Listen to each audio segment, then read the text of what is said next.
Après les pièces de glace et les pièces du vent, la compagnie nantaise Non Nova aborde un troisième cycle avec une pièce de l'eau et de la vapeur, Belle d'hier. 5 femmes jouent avec l'eau sous toutes ses formes et invitent le public à une grande lessive. L'eau est la matière finalement de la vie.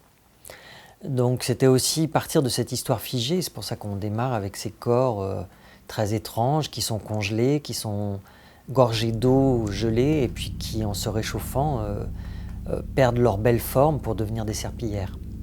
Donc c'était l'élément aussi de la transformation. Ce que je veux dire, c'est que l'eau, c'est autant les larmes que l'eau avec laquelle on se lave. Alors comme j'ai demandé à ces 5 femmes de ranger l'humanité, pour que ce soit bien fait, il faut laver d'abord l'humanité et puis recommencer donc, pour la ranger, pour que les affaires soient propres.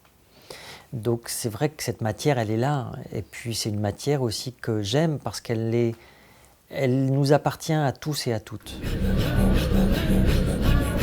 Les éléments et les corps sont au cœur de l'écriture de Fia Ménard, une écriture qui interroge les codes de la société et l'image de l'homme et de la femme.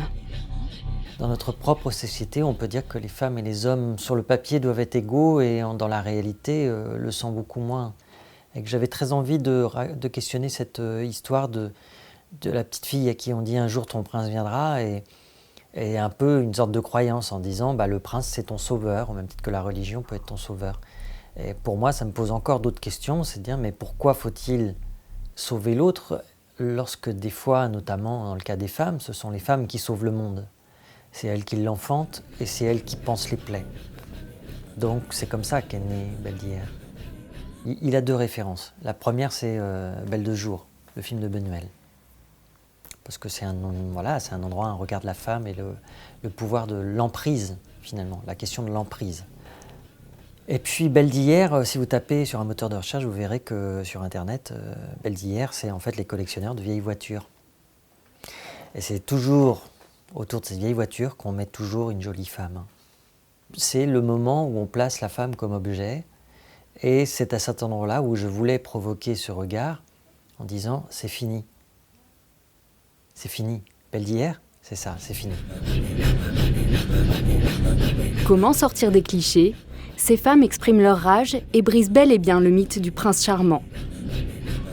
Une proposition artistique peut être d'autant plus forte que Fia Ménard a été un homme avant de changer d'identité en 2008. C'est une réponse que j'ai donnée il y a quelques temps où on m'a demandé est-ce qu'il faut être féministe. J'ai dit oui, c'est une nécessité.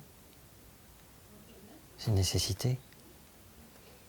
Il n'y a pas d'autre solution. Ce que je veux dire, c'est qu'on n'est pas, pour moi qui ai vécu dans les 2 peaux, il est évident. Les hommes ne sont pas émancipés. Sinon ce monde ne serait pas comme ça.